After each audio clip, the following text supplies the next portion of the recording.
The regional finals featured two teams who have made an improbable run. Xavier in the West, South Carolina in the East. Jordan, whose run has been more impressive? South Carolina took to the dance who they've been dancing with all year.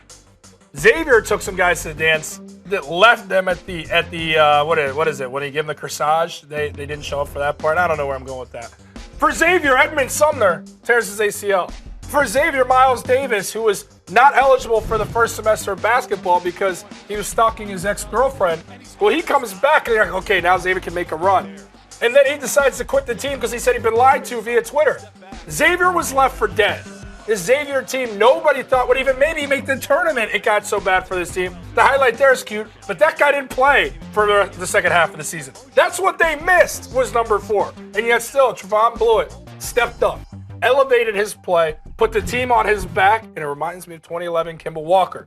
Now, he hasn't got them to the championship, but he's got them to a point that nobody saw this team as an 11 seed would possibly go to. But that was one of those teams that gained momentum in their conference tournament, played well. It's not how they finished this season, but it's where they got to in the conference tournament. I'm going to disagree, and I'm going to say South Carolina just because the bracket that they're in, everyone had Villanova playing Duke in the final of that bracket. Everybody saw MSG playing out a little bit. Do you think you'd be hearing SEC chants? Do you think you'd be hearing that at Madison Square Garden at this point in the tournament? Absolutely not. So I hear you. So I'm going to go with the Gamecocks here. Frank Martin's done a great job. Now, I think they honestly benefited from playing in their backyard the first 2 rounds in Greenville. You liked Marquette in that game. Marquette shot lights out in the first half, and they barely had a lead at halftime. And I thought to myself, shut them down the stretch. Yeah, and same thing in the second half against Duke. They really just blew the doors off the Blue Devils, scored 60 points in the second half defensively. We're all over the place. And then tonight, I just think Baylor played horrible. And that's going to happen sometimes. When you can't make a shot, you're not doing anything around an offense. You must credit South Carolina's defense. Syntherius Thornwell is a guy you must learn his name because he's a guy right now that would get buckets in the NBA. Yeah, he would. And on a second team, I'm not saying he could start,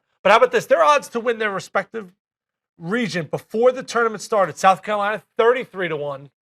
Xavier was 50-1. And you told me I should have taken him. If you're going to bet with your hardcore, I'd at least take the team from your hometown, right? I mean, you had everyone else. You had Butler in the Final Four. You had Notre Dame in the Final Four. Didn't happen that way, huh? You turned your back on Xavier. I did.